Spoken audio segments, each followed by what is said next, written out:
4 accredited journalists were injured while attempting to access the Raila Odinga Stadium in Homa Bay to cover the Madaraka Day celebrations. Citizen TV cameraman Ephantus Maina, NTV producer Mabel Cheng, TV 47 journalist Elizabeth Mutuku, and cameraman Francis Kakai were hurt following police harassment that triggered a stampede, injuring several members of the public as well. The Media Council of Kenya has condemned the attack, describing it as a blatant violation of press freedom and economic sabotage. Marianne Nyambura has more.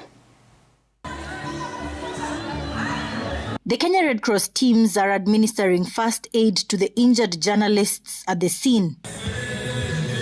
Citizen TV cameraman Ephantus Maina, NTV producer Mabel Cheng, TV 47 journalist Elizabeth Mutuku, and cameraman Francis Kakai were among media personnel injured while attempting to access the Raila Odinga Stadium in Homa Bay at around 5 a.m. The 4, part of teams deployed to cover the 62nd Madaraka Day celebrations, were caught up in a chaotic scene at the security checks as crowds of journalists and residents queued for clearance. They followed with the vijiti, hizo vijiti na fimbo. So ndio ilinigonga mkono, ikapata a fracture as per the doctor's word.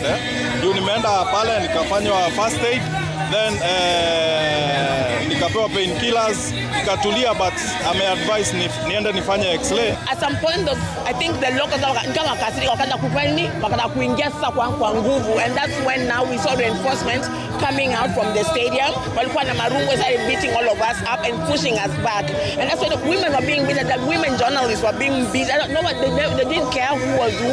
Kuna kitu unapigwa na marungu unakuja. That's when now there was a kind of like a stampede. In the commotion, laptops and phones belonging to the journalists and members of the public trying to access the stadium were reportedly stolen. Today's events are the latest in a trend of journalists facing harassment while trying to cover state events despite complying with the stipulated accreditation requirements. Especially the Media Council, please protect us, because nyinyi ndio body yetu.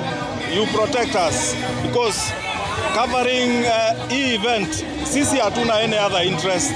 Our main agenda here ni kuambia wananchi chenye kina happen Homa Bay. Hatuna any other interest. Media Council of Kenya CEO David Omoyo condemned the attack on journalists, stating, quote, "The 4 were reportedly assaulted by security officers at the entrance, despite displaying valid media identification badges," end of quote.